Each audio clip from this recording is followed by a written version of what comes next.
നമസ്കാരം. ഗൾഫ് ഫോക്കസിലേക്ക് എല്ലാ പ്രേക്ഷകർക്കും സ്വാഗതം. ഞാൻ പ്രജിൻസി കണ്ണൻ. നോക്കാം വിശദമായ റിപ്പോർട്ടുകൾ. ഖത്തറിൽ ടാക്സ് പിഴകളിലുള്ള ഇളവ് ഓഗസ്റ്റ് 31 അവസാനിക്കും.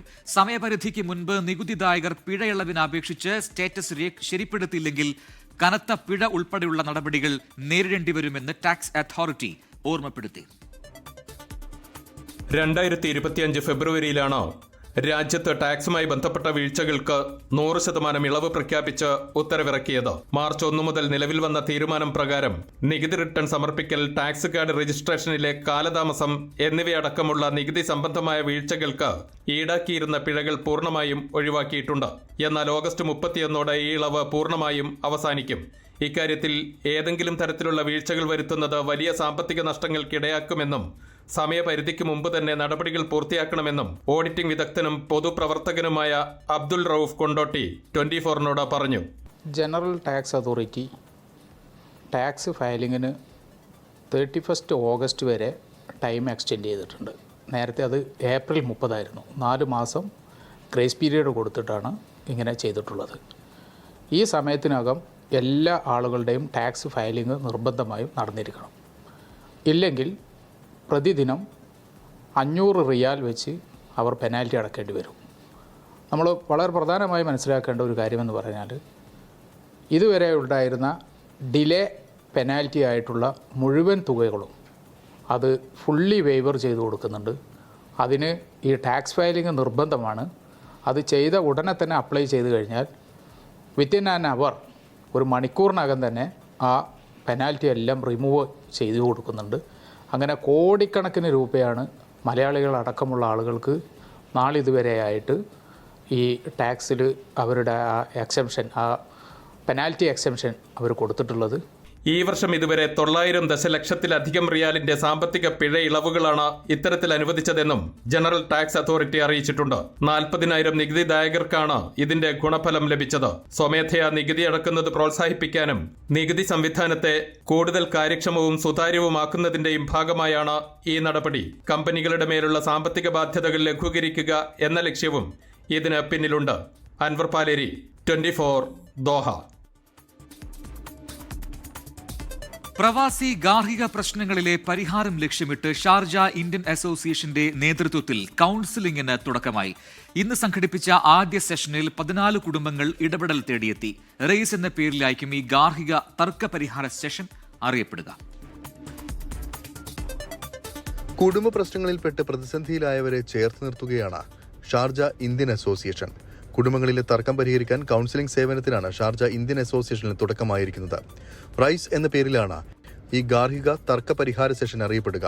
ഇന്ത്യൻ കോൺസുലേറ്റുമായും ഷാർജയിലെ വിവിധ വകുപ്പുകളുമായി സഹകരിച്ചാണ് പരിപാടി നടത്തുന്നത്. ഇന്ന് സംഘടിപ്പിച്ച ആദ്യ സെഷനിൽ 14 കുടുംബങ്ങൾ ഇടപെടൽ തേടിയെത്തി. 6 സൈക്കോളജിസ്റ്റുകൾ കുടുംബങ്ങളുമായി സംസാരിച്ചു. നിയമപരമായ ഇടപെടൽ ആവശ്യമുള്ള കേസുകൾ അധികൃതർക്ക് കൈമാറുമെന്ന് Sharjah Indian association president Nisar Thalangara പറഞ്ഞു.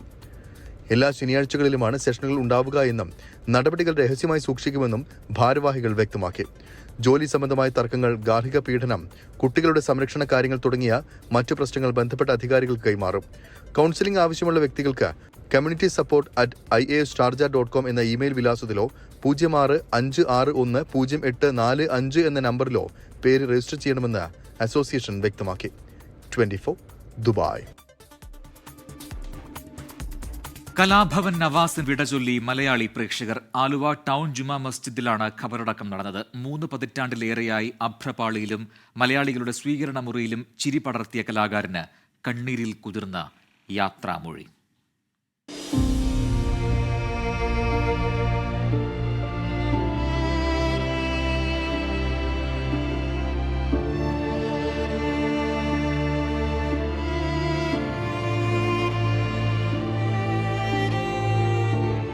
നിരവധി സിനിമകളിലൂടെയും സ്റ്റേജ് ഷോകളിലൂടെയും സുപരിചിതനായ പ്രിയ നടന് വിതുമ്പലോടെ യാത്ര പറഞ്ഞ് സിനിമാ മേഖലയും പൊതുസമൂഹവും. മൈഡിയർ കരടിയിലെയും ജൂനിയർ മാൻ ട്രക്കിലെയും മാട്ടുപ്പെട്ടി മച്ചാനിലെയും കഥാപാത്രങ്ങൾ ഈ ദിവസം മലയാളി പ്രേക്ഷകരുടെ മനസ്സിൽ നിന്ന് മായാതെ നിൽക്കുകയാണ്. കലാഭവനിലെ മിമിക്രി ട്രൂപ്പിലൂടെ ആരംഭിച്ച കലാജീവിതം 3 പതിറ്റാണ്ടുകൾ കടന്ന് അവസാന ശ്വാസം വരെ തുടർന്നു. മരിക്കുന്നതിന് മണിക്കൂറുകൾ മുമ്പ് വരെ ക്യാമറയ്ക്ക് മുന്നിലായിരുന്നു.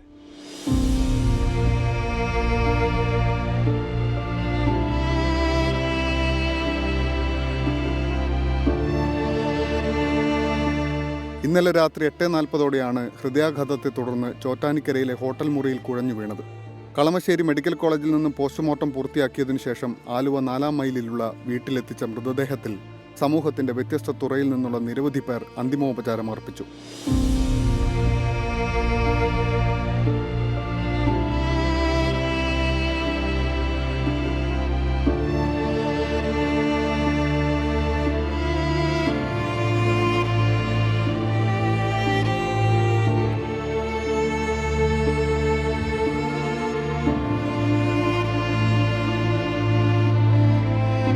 അവതരിപ്പിച്ച കഥാപാത്രങ്ങളും വേദികളും കാഴ്ചക്കാർക്ക് വിട്ടു നൽകി കലാഭവൻ നവാസ് യാത്രയായി.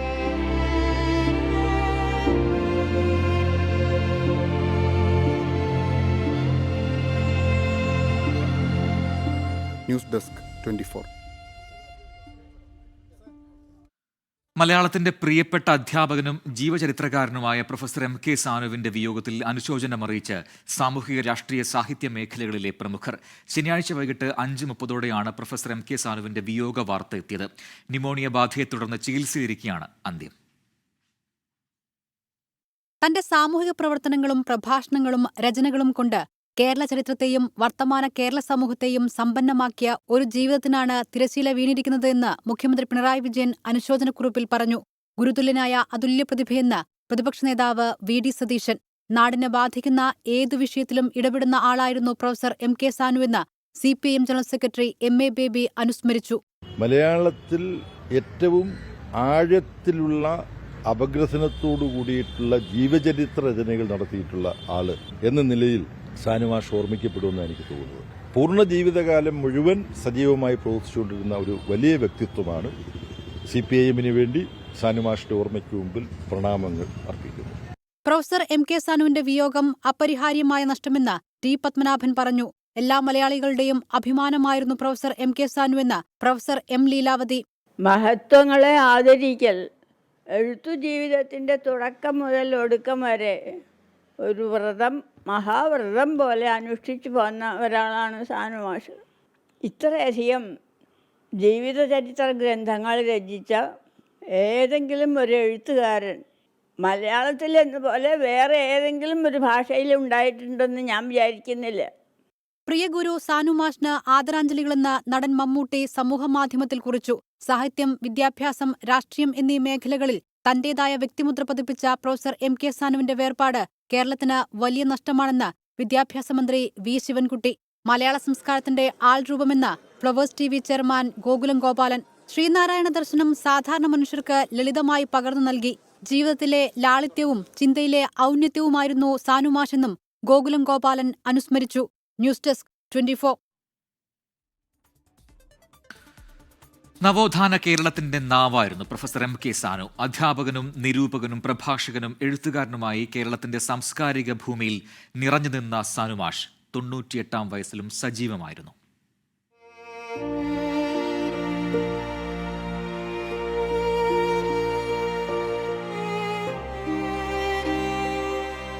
സ്കൂളിൽ പഠിക്കുന്ന കാലത്ത് ആരാകാനാണ് ആഗ്രഹം എന്നെഴുതി നൽകാൻ ആവശ്യപ്പെട്ട അധ്യാപകന് എം കെ സാനു എന്ന 8ാം ക്ലാസ്സുകാരൻ കടലാസിൽ എഴുതി നൽകിയത് കുമാരനാശാന്റെ നളിനിയിലെ വരികളായിരുന്നു. അന്യജീവൻ ഉതകി സ്വജീവിതം ധന്യമാക്കും അമലേ വിവേകികൾ. നന്മകൾ ചെയ്തും നല്ലത് ചെയ്യാൻ നാട്ടുകാരെ പ്രേരിപ്പിച്ചും അങ്ങനെ എളിമയുടെ പ്രതീകമായി സാംസ്കാരിക രംഗത്ത് സാനുമാഷ് വർത്തിച്ചു.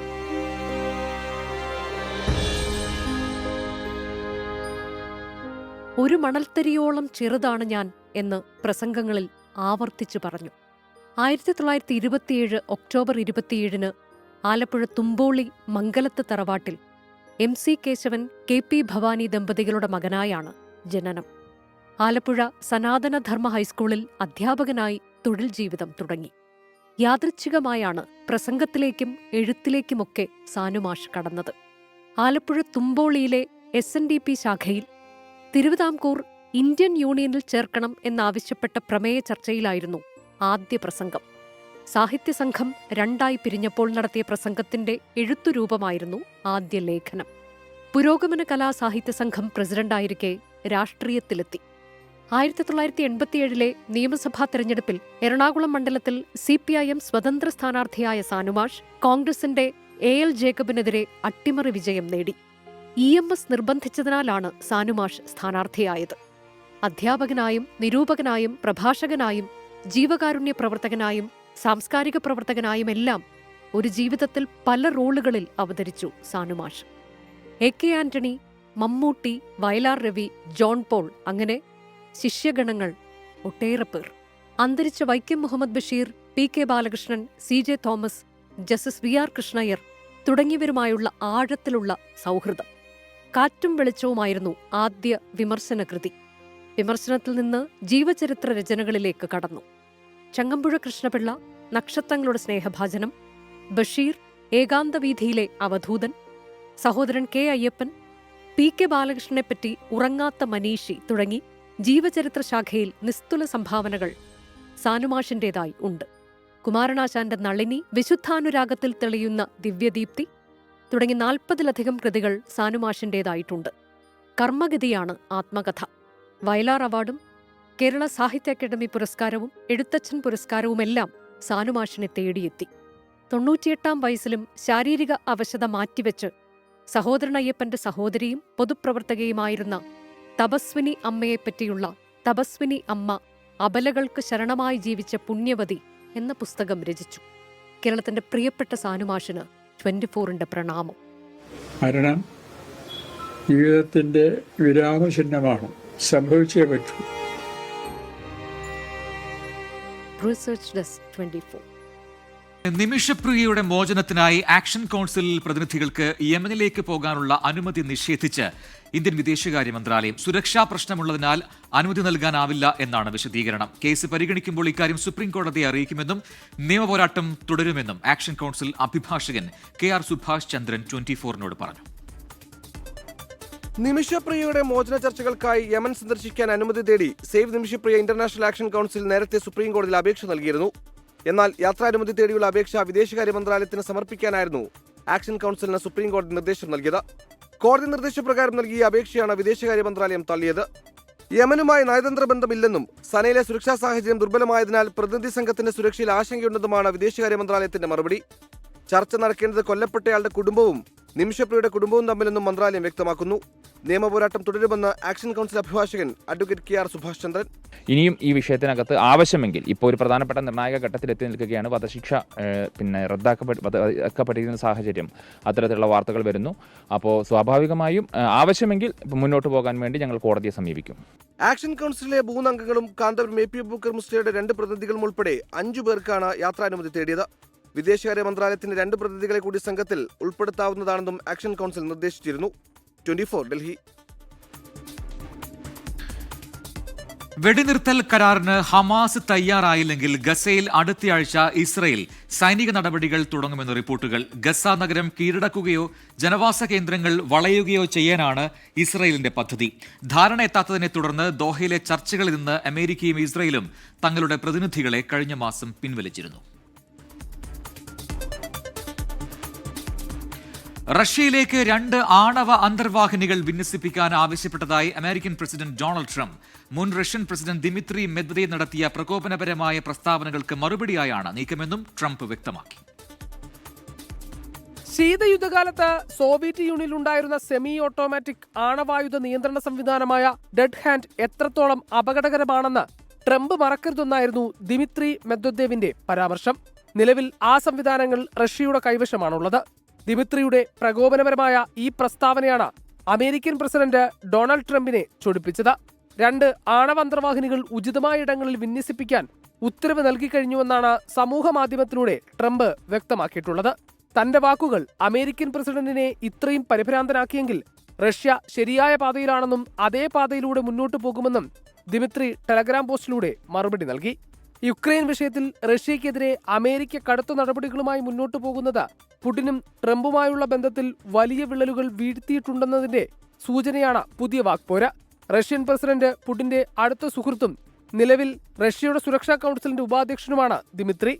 റഷ്യയ്ക്ക് നേരെയുള്ള ഓരോ അന്ത്യശാസനവും യുദ്ധത്തിലേക്കുള്ള ചുവടുവയ്പ്പാണെന്ന് ദിമിത്രി സമൂഹമാധ്യമത്തിലെ പോസ്റ്റിൽ വ്യക്തമാക്കിയിരുന്നു. Research desk 24. മതപരിവർത്തനവും മനുഷ്യക്കടത്തും ആരോപിച്ച് ഛത്തീസ്ഗഡിൽ അറസ്റ്റിലായ കന്യാസ്ത്രീകൾ ജയിൽ മോചിതരായി. ബിലാസ്പൂർ NIA കോടതി ജാമ്യം നൽകിയതോടെയാണ് സിസ്റ്റർമാരായ പ്രീതി മേരിയും വന്ദന ഫ്രാൻസിസും ജയിൽ മോചിതരായത്. ദുർഗിലെ വിശ്വദീപം കോൺവെന്റിലേക്ക് ഇരുവരും തിരിച്ചെത്തി. നിർബന്ധിത മതപരിവർത്തനവും മനുഷ്യക്കടത്തും ആരോപിച്ച് കന്യാസ്ത്രീകളെ റെയിൽവേ സ്റ്റേഷനിൽ നിന്ന് ഛത്തീസ്ഗഡ് പോലീസ് അറസ്റ്റ് ചെയ്തത് വെറും സംശയത്തിന്റെ പേരിലെന്നാണ് NIA കോടതിയുടെ സുപ്രധാന നിരീക്ഷണം.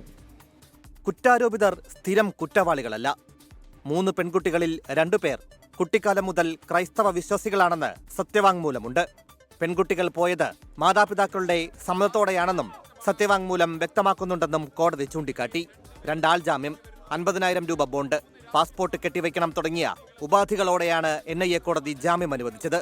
മാധ്യമങ്ങൾക്ക് മുന്നിൽ പ്രതികരണം നടത്തരുതെന്നും നിർദ്ദേശം. ജാമ്യം ലഭിച്ചതോടെ ബന്ധുക്കളും സുഹൃത്തുക്കളും ആഹ്ലാദത്തിലായി.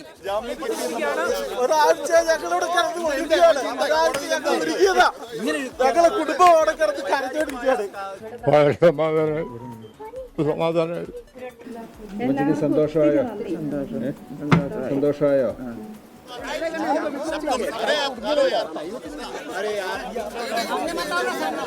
ഇനിയും ഭയപ്പെട്ട് ഓടിപ്പോകില്ലെന്ന് ദുർഗ മദർ ജനറൽ ഇസബെൽ ഫ്രാൻസിസ് പറഞ്ഞു. ഒപ്പം നിന്ന എല്ലാവർക്കും നന്ദി. രാജ്യത്താകെ ഒരു ഭയപ്പാടിന്റെ അന്തരീക്ഷമുണ്ട്. പക്ഷേ തങ്ങൾ ഭയപ്പെടുന്നില്ല. NIA അന്വേഷണവും കേസും ഒഴിവാക്കി തരണമെന്ന് ആഗ്രഹിക്കുന്നുവെന്നും ഇസബെൽ ഫ്രാൻസിസ്. ഭയപ്പെടാനുള്ള ഒരു സാഹചര്യം ഇത് ഉണ്ടാക്കിയിട്ടുണ്ട്, എങ്കിലും ഞങ്ങൾ ഭയപ്പെടുന്നില്ല. ഞങ്ങൾ ഇവിടെ തന്നെ ഉണ്ടായിരിക്കും. FIR തന്നെ ഞങ്ങൾക്ക് മാറ്റിക്കിട്ടണമെന്ന് ഞങ്ങളുടെ അതിനു വേണ്ടിയിട്ടാണ് അടുത്ത ഞങ്ങൾ ആഗ്രഹിക്കുന്നത്. ഉച്ചയ്ക്ക് ശേഷം ജാമ്യ ഉത്തരവ് ജയിലിലെത്തിച്ചതോടെ 2 കന്യാസ്ത്രീകളും 9 ദിവസത്തിനു ശേഷം പുറത്തേക്ക്. ജാമ്യം ലഭിച്ച സിസ്റ്റർ പ്രീതി മേരിയും സിസ്റ്റർ വന്ദന ഫ്രാൻസിസും ദുർഗിലെ വിശ്വദീപം കോൺവെന്റിലേക്ക് തിരിച്ചെത്തി. കേരളത്തിലേക്കാണോ പോകുന്നത്? ഇല്ലില്ല, ഇവര് ഞങ്ങൾ ഇന്ന് ബ്രദേഴ്സ് കേരളത്തിലേക്ക് പോകുന്നു. ഇന്ന് വരുന്നില്ല. ഇന്ന് ഞങ്ങളുടെ കൂടെ വരുന്നില്ല. എനിക്ക് പിന്നിൽ കാണുന്ന ഈ കോൺവെന്റിലാണ് കന്യാസ്ത്രീകൾ ഇന്ന് വിശ്രമിക്കുക. മാധ്യമങ്ങളോട് വാ തുറക്കരുത് എന്നതടക്കമുള്ള കർശന ഉപാധികളോടെയാണ് NIA കോടതി ജാമ്യം അനുവദിച്ചത്. നീതിയുടെ ആദ്യകിരണം ജാമ്യത്തിന്റെ രൂപത്തിൽ കിട്ടിയെങ്കിലും ദേശീയ അന്വേഷണ ഏജൻസിയുടെ കടന്നുവരവോടെ ആശങ്കയിലാണ് സഭ. ഛത്തീസ്ഗഡിലെ ദുർഗിൽ നിന്നും ജിജീന്ദ്രനൊപ്പം അജീഷ് ജയകുമാർ, 24. ഛത്തീസ്ഗഡിൽ അറസ്റ്റിലായ കന്യാസ്ത്രീകൾക്കെതിരെയുള്ള FIR റദ്ദ് ചെയ്യണമെന്ന് താമരശ്ശേരി രൂപത. എല്ലാ കാലത്തും സഭയുടെ പ്രവർത്തനങ്ങളെ തീവ്രവാദ ശക്തികൾ വെല്ലുവിളിച്ചിരുന്നതായും താമരശ്ശേരി രൂപത catholic congress president doctor Chacko Kalamparambil 24-നോട് പറഞ്ഞു. നിരപരാധികൾക്ക് ജാമ്യം ലഭിച്ചു എന്നുള്ളത് തീർച്ചയായിട്ടും ഒത്തിരി ആശ്വാസം പകരുന്ന ഒരു അറിയിപ്പ് തന്നെയാണത്. അവരുടെ പേരിലെത്തിക്കുന്ന ഈ കുറ്റം ആ FIR തന്നെ നള്ളിഫൈ ചെയ്യേണ്ടതാണ്. സഭയുടെ പ്രവർത്തനങ്ങളിൽ ഈ കഴിഞ്ഞ 10 വർഷത്തിൽ എന്ന് മാത്രമല്ല അതിനു മുമ്പും ഇത്തരത്തിലുള്ള സഭയുടെ സാമൂഹ്യ ക്ഷേമത്തിൽ ഊന്നിനിന്നുകൊണ്ടുള്ള രാഷ്ട്ര പുനർനിർമ്മാണ പ്രവർത്തനങ്ങളിൽ പലപ്പോഴും തടസ്സങ്ങൾ ഉണ്ടാകാറുണ്ട്. തീവ്രവാദ പ്രസ്ഥാനങ്ങൾ ഉണ്ടാകുന്നുണ്ട്. അതിനെ ചെക്ക് ചെയ്യാൻ ഉത്തരവാദപ്പെട്ട സർക്കാരുകൾ അത് നിർവഹിക്കേണ്ടതുണ്ട്. Flowers top singer season 6 audition നാളെ Malappuram Tirur Continento the classic ഹോട്ടലിൽ നടക്കും. 14 വയസ്സുവരെയുള്ള കുട്ടികൾക്ക് പങ്കെടുക്കാം. രാവിലെ 9 മണി മുതൽ 5 മണി വരെയാണ് ഓഡിഷൻ.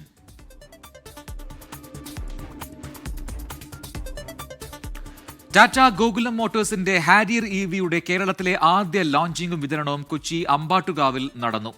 21,49,000 രൂപ മുതൽ വിതരണം ചെയ്യുന്ന ഹാരിയർ EVയുടെ വിൽപ്പന നടൻ റോൺസൺ വിൻസെന്റ് ഉദ്ഘാടനം ചെയ്തു.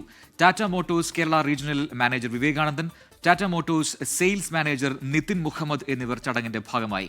Super car performance, ultimate off road capability തുടങ്ങിയവയാണ് ടാറ്റ ഗോകുലം മോട്ടോഴ്സ് ഹാരിയർ EVയുടെ സവിശേഷതകൾ. Today I am very proud in saying that Tata Motors is number 2 player in Kerala. So again thank you all for that. അന്ന് Tiago എന്ന് പറഞ്ഞ ഒരു പ്രോഡക്റ്റിലിരുന്ന് today we are having 11 products and all our products have been in top 1 or top 2 പൊസിഷൻസിലാണ്. And Tata എന്ന് പറഞ്ഞ ഒരു കമ്പനിയുടെ ഒരു വിഷൻ എന്ന് പറഞ്ഞാൽ it is to back we have to give it back to our society and we have to be more responsible to the society എന്നുള്ള ഒരു രീതിയിലാണ്. നമുക്ക് ഹാരിയർ EVയിൽ മെയിനായിട്ട് ഫീച്ചേഴ്സ് എന്ന് പറയാൻ നേരത്ത് 3 പില്ലേഴ്സാണ് ഉള്ളത്.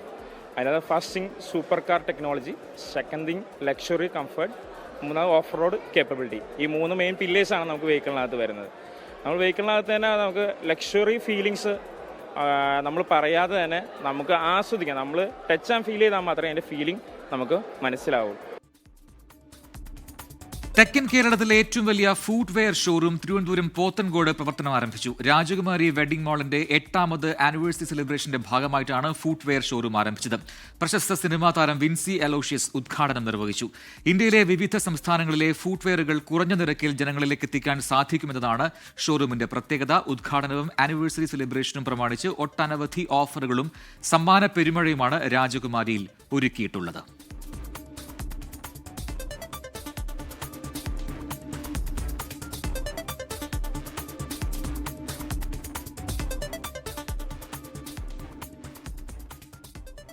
India's VKC zero food marks എന്ന പേരിൽ ഇന്ത്യയിലെ ആദ്യത്തെ പോസ്റ്റ് കൺസ്യൂമർ പാദരക്ഷാ സംസ്കരണ പദ്ധതിക്ക് തിരുവനന്തപുരത്ത് തുടക്കമായി. ഉപയോഗശേഷം വലിച്ചെറിയുന്നതിന് പകരം ചെരുപ്പുകൾ ശേഖരിച്ച് സംസ്കരിക്കുന്നതാണ് പദ്ധതി. ഇന്ത്യാസ് VKCയും കേരള സർക്കാരിന്റെ ശുചിത്വ മിഷനും സഹകരിച്ചാണ് ഈ പദ്ധതി നടപ്പിലാക്കുന്നത്. ഉപഭോക്താക്കൾ പദ്ധതിയിൽ ലിസ്റ്റ് ചെയ്തിട്ടുള്ള കടകളിൽ നിന്ന് VKC ബ്രാൻഡിന്റെ ചെരുപ്പ് വാങ്ങുകയാണെങ്കിൽ അവരുടെ ഉപയോഗിച്ചു പഴകിയ ചെരുപ്പ് കമ്പനി ഏറ്റെടുക്കുന്നതാണ്. സാമൂഹ്യ ബോധമുള്ള ഉപഭോക്താക്കളെ സൃഷ്ടിക്കുക എന്നതാണ് VKCയുടെ ലക്ഷ്യമെന്ന് മാനേജിംഗ് ഡയറക്ടർ വി റഫീഖ് പറഞ്ഞു.